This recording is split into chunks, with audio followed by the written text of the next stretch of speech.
महाभारत में दानवीर कर्ण ने भगवान श्री कृष्ण को अपनी व्यथा सुनाई, अपनी समस्याएं गिनाने लगा। कर्ण पहली बात कर्ण ने भगवान श्री कृष्ण से कही कि मेरी मां ने मुझे जन्मते ही त्याग दिया। क्या यह मेरा अपराध था कि मेरा जन्म एक अवैध बच्चे के रूप में हुआ? दूसरी बात कर्ण ने भगवान श्री कृष्ण से कही कि आचार्य द्रोणाचार्य ने मुझे शिक्षा देने से मना कर दिया क्योंकि मैं क्षत्रिय नहीं था उनकी नजर में। क्या यह मेरा अपराध था? कर्ण ने तीसरी बात कही कि द्रौपदी के स्वयंवर में मुझे अपमानित किया गया कि मैं राज परिवार का हिस्सा नहीं हूं। क्या यह मेरा अपराध था? मुझे बार बार अपमानित किया गया। तो जवाब में, उत्तर में भगवान श्री कृष्ण ने कहा कि हे कर्ण, अब जरा ध्यान से सुनो। मेरा जब जन्म हुआ तो मेरा जन्म ही कारागार में हुआ। मेरे पैदा होते ही मृत्यु मेरी प्रतीक्षा कर रही थी। जिस रात मेरा जन्म हुआ उस रात मेरे माँ बाप से मुझे अलग होना पड़ा। जहां पहुंचा वहां हर वो काम करना पड़ा जो ग्रामीण क्षेत्रों में करना पड़ता है। गायों का गोबर अपने हाथ से उठाना पड़ा। मैं जब छोटा था, चल नहीं सकता था, तब मेरे ऊपर प्राणघातक हमले किए गए। मुझे मारने की बारंबार कोशिश की गई।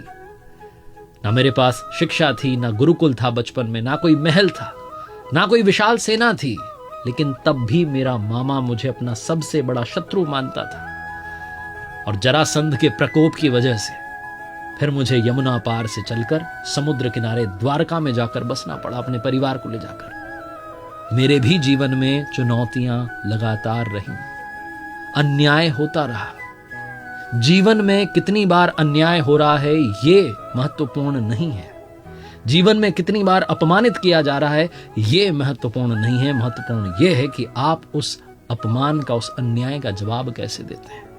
आपके पास कितना ज्ञान है जिसका आप इस्तेमाल करते हैं और इन सब चुनौतियों को पार करते हुए आगे बढ़ते हैं, क्योंकि जीवन तो भगवान का भी सरल नहीं था। श्रीमद् भगवद गीता, जो महाभारत के मध्य में युद्ध की शुरुआत से पहले भगवान श्री कृष्ण ने अपने सखा अर्जुन को 18 अध्याय 700 श्लोक के रूप में सुनाई, उस श्रीमद् भगवद गीता से 5 बातें आज मैं आपके लिए लेकर आया हूं और 5 श्लोक ऐसे लेकर के आया हूं जो गीता का सार समझाते हैं। आइए शुरू करते हैं। सीखोगे नहीं तो जीतोगे कैसे, ये लर्निंग सीरीज। मेरा नाम है RJ Kartik. 5 learnings from Shrimad Bhagavad Gita. शुरू करने से पहले आपको बताना चाहता हूं कि अपनी हर कहानी के अंत में आपसे कहता हूं, ऊपर वाले के आशीर्वाद के साथ कर दिखाओ कुछ ऐसा कि दुनिया करना चाहे आपके जैसा। शास्त्रों को पढ़ने की बात आपसे अक्सर करता हूं और मैं खुद हमारे गुरुदेव परमहंस स्वामी श्री अड़गड़ानंद जी महाराज की यथार्थ गीता को रोज पढ़ता हूं। यथार्थ गीता के जरिए समझने की कोशिश करता हूं, अध्यात्म की दुनिया में प्रवेश करने की कोशिश करता हूं। पहली लर्निंग जिसके बारे में मैं बात करना चाहता हूं, हम सभी को पता है कि भगवान के दर्शन कब होंगे, वो प्रकट कब होंगे, क्योंकि गीता में एक श्लोक है जिसे हम सब ने बचपन से सुना है और याद हो गया है। यदा यदा हि धर्मस्य ग्लानिर्भवति भारत अभ्युत्थानम धर्मस्य तदात्मानं सृजाम्यहम्। चतुर्थ अध्याय का श्लोक नंबर 7 जो बताता है कि भगवान दर्शन कब देंगे, प्रकट कब होंगे। इसका हिंदी अर्थ निकालेंगे तो निकलता है कि जब जब धर्म की हानि होगी, जब जब अधर्म बढ़ने लगेगा, तब तब मैं अपने स्वरूप को रचने लगूंगा। इस दुनिया में ऐसा कौन सा समय है जब संकट नहीं होता? ऐसा कौन सा समय है जब अधर्म नहीं बढ़ता है? तो क्या भगवान प्रकट हो जाते हैं? हम में से बहुत सारे लोगों ने वो श्लोक तो समझ लिया, लेकिन उसके ही आगे भगवान श्री कृष्ण ने उसी श्रीमद् भगवद गीता में कहा कि जन्म कर्म च मे दिव्य मेवं यो वेत्ति तत्वतः त्यक्त्वा देहम पुनर्जन्म नैति मामेति सो अर्जुन। भगवान श्री कृष्ण ने कहा कि मेरा जन्म तो होगा, लेकिन मेरा जन्म और कर्म अलौकिक है। वो इन चर्म चक्षुओं से देखा नहीं जा सकता। वो अलौकिक है, वो दिव्य है। उस दर्शन के लिए आपको निर्मल होना होगा। उस दर्शन के लिए आपको मोक्ष प्राप्ति के रास्ते पर चलना होगा। और वो रास्ता क्या है वो भी भगवान श्री कृष्ण ने श्रीमद् भगवद गीता में बताया। ओमित्येकाक्षरं ब्रह्म व्याहरन् मामनुस्मरन्। ओम का जप, मेरा ध्यान, यही वो रास्ता है जिसके जरिए, जिस रास्ते पर चलकर आप उन प्रभु के दर्शन पा सकते हैं। दूसरी बात श्रीमद् भगवद गीता का सार समझाती है श्रद्धा। प्रभु के दर्शन करने हैं, उस रास्ते पर चलना है तो श्रद्धा बहुत आवश्यक है। भगवान श्री कृष्ण ने चतुर्थ अध्याय में श्लोक 39 में कहा, श्रद्धावान लभते ज्ञानम तत्परः संयतेन्द्रियः ज्ञानम लब्ध्वा पराम शांति म चिरेणाधिगच्छति। वो कहते हैं कि श्रद्धा रखने वाले मनुष्य जो हैं, जो अपनी इंद्रियों पर संयम रखते हैं, जो तत्परता से अनन्य भाव से मेरी साधना करते हैं, वो मुझे यानी परम शांति को प्राप्त होते हैं।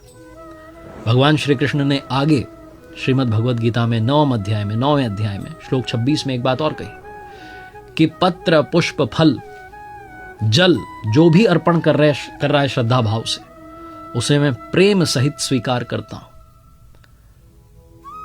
और कहा है कि भाव बस्य भगवान सुख निधान करुणा भवन। वो सुख के भंडार हैं, वो करुणामयी हैं, लेकिन वो भाव के वश में है।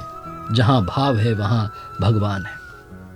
ये दूसरी जो लर्निंग है सिखाती है कि श्रद्धा के साथ, समर्पण के साथ उस परमात्मा की पूजा करना बहुत जरूरी है। जहां आपका भाव डगमगाया कि काम नहीं बन रहा है, आप कहीं और चला जाता हूं, किसी और दरवाजे को खटखटाता हूं, वहीं सारा खेल गड़बड़ हो जाता है। इसलिए श्रद्धा में कमी मत आने देना। तीसरी बड़ी बात जो समझने वाली और सीखने वाली है श्रीमद् भगवद गीता में, 6ठे अध्याय के 5वें श्लोक में भगवान श्री कृष्ण ने कहा, उद्धरेदात मनात्मानम नात्मानम वसादयेत आत्मेव ह्यात्मनो बंधुरात्मेव रिपुरात्मना। हिंदी अनुवाद अगर करें इस श्लोक का तो निकलता है कि अपने द्वारा अपना इस संसार सागर से, समुद्र से उद्धार करें और अपने को अधोगति में ना डालें। भगवान श्री कृष्ण कहते हैं क्योंकि पार्थ, हम स्वयं अपनी आत्मा के मित्र हैं और शत्रु हैं। और थोड़ा समझें तो आत्मना अपने द्वारा, आत्मानम अपने आप का, उद्धरेत उद्धार करें, आत्मानम अपने आत्मा को अधोगति में ना पहुंचावें, ये कहने का अर्थ है। और इसका सीधा मतलब अगर आप अपने जीवन में निकालें, इंसान मनुष्य जहां कहीं है, जो कुछ कर रहा है, उसका जिम्मेदार सिर्फ और सिर्फ स्वयं है। हम अपने कर्म द्वारा अपनी नियति को निर्धारित करवाते हैं। हम ही अपनी आत्मा के सबसे अच्छे मित्र हैं और हम ही अपनी आत्मा के सबसे बड़े शत्रु हैं। हम विकारों में फंस करके, मोह में, लोभ में, काम, क्रोध, इन सब में फंस करके अपने आप को गलत रास्ते पर ले जा रहे होते हैं। हमारी आत्मा को पता होता है कि हम गलत रास्ते पर जा रहे हैं, लेकिन चले जाते हैं उन विकारों के पीछे। हमारे पास ही ऑप्शन है कि हम अपनी आत्मा का सबसे अच्छा मित्र बने, सबसे अच्छा दोस्त बने और इस संसार सागर से पार चलें। पार चलने की प्रक्रिया क्या है वो मैंने आपको पहली लर्निंग में अभी बताई। अब चौथी बात आती है कि भगवान को सबसे प्रिय कौन लगता है, उनका सबसे प्यारा भक्त कौन है। तो ये भी उन्होंने बताया श्रीमद् भगवद गीता के 12वें अध्याय के श्लोक नंबर 15 में। उन्होंने कहा कि यस्मान्नो द्विजते लोको लोकान्नो द्विजते च यह हर्षामर्ष भयोद्वेगेर मुक्तो यह सच में प्रिय। कहने का मतलब यह है कि जिससे किसी को कष्ट नहीं पहुंचता हो, जो किसी के द्वारा विचलित ना होता हो, जो सुख में, दुख में, चिंता में, खुशी में, हर्ष में समभाव रहता हो, वो मुझे अत्यंत प्रिय है। भगवान श्री कृष्ण कहना चाहते हैं जो समभाव हो चुका है, जो प्रभु की मर्जी मान करके चल रहा है कि जो हो रहा है वो करवा रहा है, अपने आप को समभाव कर चुका है, वो भक्त मुझे प्रिय है। रियल लाइफ एग्जाम्पल लें तो हमें अपने व्यवहार से किसी को ठेस नहीं पहुंचने देनी है।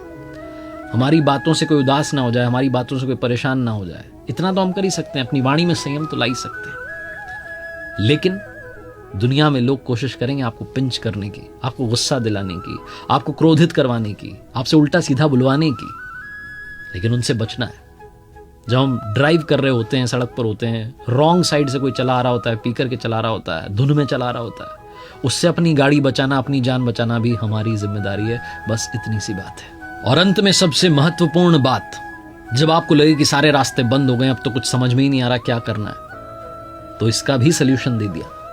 18वें अध्याय के श्लोक 66 में भगवान श्री कृष्ण ने कहा, सर्वधर्मान परित्यज्य मामेकम शरणं व्रज अहम त्वाम सर्व पापेभ्यो मोक्ष यश्यामि मा शुचः।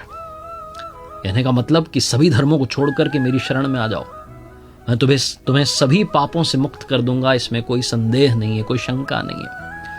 और धर्मों से मतलब है कि जो कुछ आप कर रहे हैं, जिस किसी श्रेणी के आप साधक हैं, जिस किसी तरीके से पूजा अर्चना आराधना में लगे हैं, उन सबको त्याग करके सिर्फ मेरी शरण में आ जाओ, अनन्य भाव से मेरी भक्ति में लग जाओ, तुम्हें मोक्ष तक पहुंचा दूंगा। इसमें कोई संदेह नहीं है। भगवान श्री कृष्ण की वाणी है। 18वां अध्याय है, 66वां श्लोक है, 700 श्लोक गीता में है। अगर आप रोजाना 5-5 भी पढ़ें तो बड़ा अच्छा, 10-10 पढ़ लें तो 70 दिन में आप एक बार गीता की आवृत्ति कर सकते हैं। और जितनी बार आप श्रीमद् भगवद गीता को पढ़ेंगे उतनी बार आप कुछ नया सीखेंगे, और जितनी बार आप पढ़ेंगे उतनी बार आपका मन करेगा उस रास्ते पर चलने का, और आप धीरे धीरे चलना शुरू करेंगे। और एक बार चलना शुरू कर दिया तो फिर पीछे मुड़ने की जरूरत नहीं पड़ेगी। अपने आप वो आपकी जिम्मेदारी, आपके योगक्षेम की जिम्मेदारी अपने कंधों पर उठा लेंगे। तो अगर आपको अपने जीवन में सही रास्ता चुनना है तो वो रास्ता श्रीमद् भगवद गीता में बताया गया है।